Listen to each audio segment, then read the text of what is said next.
Assalamualaikum warahmatullahi wabarakatuh, sahabat-sahabatku semuanya. Hari Sabtu pagi, sahabatku, tanggal 20 Juni 2020. Kebetulan weekend, sahabatku, dan alhamdulillah ini bisa di rumah gitu ya. Kalau minggu lalu sibuk dengan e-raport, alhamdulillah sudah kelar, kemarin sudah dibagikan, dan mudah-mudahan anak-anak semuanya bangga dengan hasil prestasinya yang ada. Mudah-mudahan kalian semuanya sehat selalu, sahabatku, tetap semangat, dan mudah-mudahan selalu dalam lindungan Allah Subhanahu wa Ta'ala. Baik, sahabatku, mohon izin untuk berbagi kali ini, dan ini bukan bermaksud mengajari, sahabatku, apalagi menggurui itu ya. Memang saya guru tapi bukan untuk menggurui. Saya hanya ingin berbagi kepada teman-teman tentang sesuatu yang mudah-mudahan bisa bermanfaat buat kita semuanya, dan kita bisa saling melengkapi gitu ya, saling melengkapi. Baik, sahabatku, ada yang bertanya begini, sahabatku, sudah lama ini, sudah mungkin ya setahunan lebih lah ya. Ada yang bertanya begini, saya itu tipe guru yang suka kalau mengajar itu dalam durasi waktu tertentu jalan-jalan keluar, entah ke Malioboro, entah renang, entah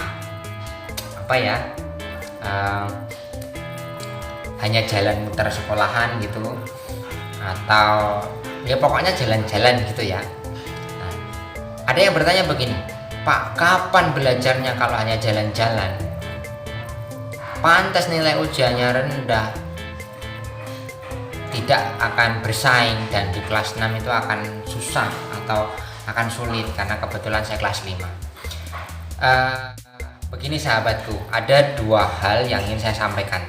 Yang pertama, pengetahuan itu penting. Kemudian emosi itu juga penting, sahabatku.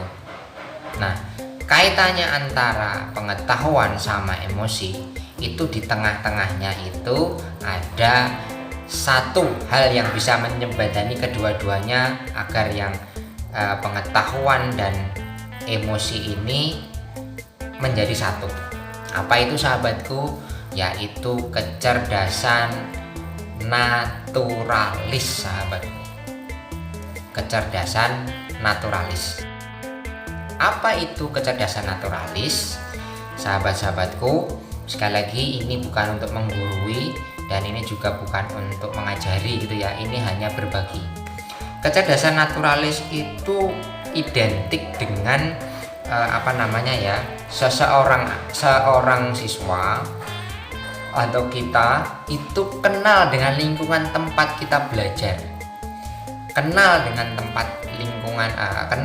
lingkungan tempat kita tinggal, kenal dengan keadaan di sekitar kita. Ada pertanyaan, bukankah anak-anak itu juga sudah kenal dengan lingkungannya karena mereka tinggal di situ? Belum tentu, sahabatku, belum tentu. Karena apa? Saya pernah bertanya dengan siswa saya sendiri. Nah, kamu tahu Taman Sari? Kamu tahu Tugu? Tahu sejarahnya? Tahu kenapa itu dibuat? Tahu kenapa itu ada? Jawabannya anak-anak, itu kan dibangun, Pak, itu dibangun, pokoknya dibangun. Ada kata pokoknya loh, sahabatku, pokoknya dibangun. Berarti mereka tidak tahu runtutannya, itu tidak tahu. Itu yang sifatnya pengetahuan agak tinggi, sahabatku. Sekarang yang sederhana saja. Teman-teman tahu rel kereta api? Tahu aspal? Tahu stasiun? Kalau saya bertanya hal itu kepada siswa, nah, kereta api itu berjalan di atas apa? Ada yang jawab, rel, Pak. Sekarang Pak Heri tanya, rel itu disambung begini atau terpisah? Ada jarak pemisahnya? Ada yang jawab, disambung, Pak, kayaknya. Oh, dipisah, Pak, kayaknya. Itu, sahabatku, pertanyaan yang harus dijawab. Kenapa kecerdasan naturalis penting? Begini, sahabatku, Kalau teman-teman seorang pendaki, kalau teman-teman seorang pencinta lingkungan, maka kecerdasan naturalis ini sudah ada dalam diri teman-teman semuanya. Tapi kalau anak-anak SD, anak-anak SMP, bahkan anak-anak SMA, kecerdasan naturalisnya itu dibendung atau ditutup oleh kecerdasan yang hanya berhubungan dengan intelektual, sahabatku. Matematika, pengetahuan umum yang lain, dan sejenisnya yang sifatnya hanya berbau pengetahuan. Dan itu biasanya orientasinya adalah nilai. Mereka lupa bahwa ada yang harus dikembangkan, dan justru kalau itu berkembang itu akan mendukung intelektualnya. Apa itu? Kecerdasan naturalis. Caranya bagaimana? Yaitu tadi, kalau di sekolah anak-anak sesekali kita ajak jalan keluar, eco study, kemudian apalagi ya, diajak untuk mengamati lingkungan dan sebagainya. Itu caranya. Sahabat-sahabatku, karakteristik kecerdasan naturalis itu ada 6. Yang pertama itu biasanya seorang anak atau mungkin kita itu suka pada hewan, suka pada binatang piaraan, entah itu kucing atau hewan-hewan yang lain yang sifatnya positif. Yang kedua, orang yang punya kecerdasan naturalis mulai berkembang itu biasanya itu suka menikmati jalan-jalan di sekitarnya. Tidak harus jauh, tapi suka menikmati jalan-jalan di sekitarnya. Karena dengan jalan-jalan itu tingkatan imajinasinya itu ternyata berkembang, sahabatku. Tingkatan imajinasinya itu mulai step by step itu tumbuh gitu.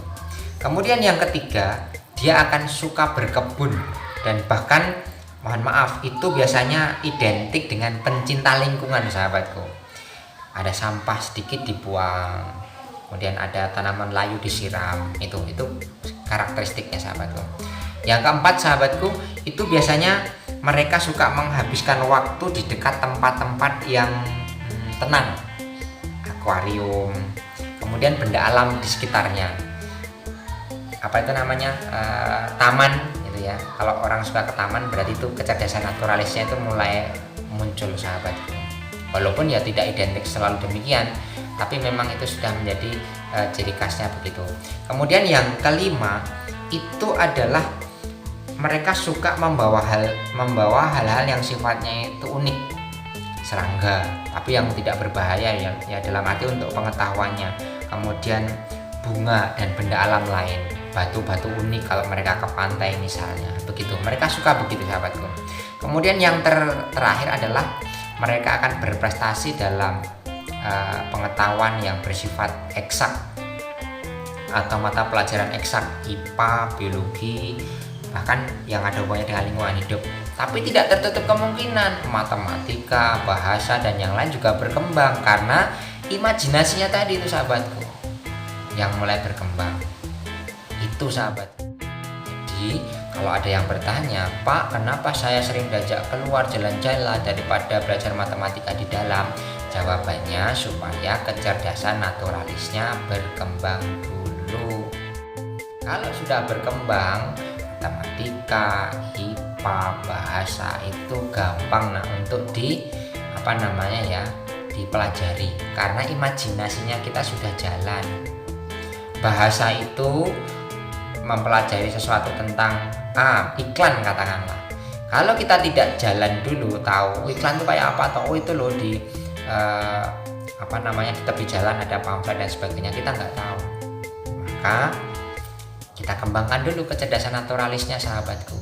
Mudah-mudahan dengan demikian wawasan awal terbuka, dia punya modal awal, kemudian kita taruh di kelas dia, mereka sudah bisa siap berkembang, menerima ilmu baru yang ada hubungannya dengan yang mereka lihat. Tidak hanya untuk guru, sahabatku, tapi ini bisa untuk kalian para orang tua, pelajar SMP, SMA, atau mungkin yang kuliah yang sedang menjalani praktikum atau PPL atau KKN. Ini berguna, sahabatku. Mudah-mudahan kalian bisa menyerap yang sederhana ini. Mungkin itu, sahabatku.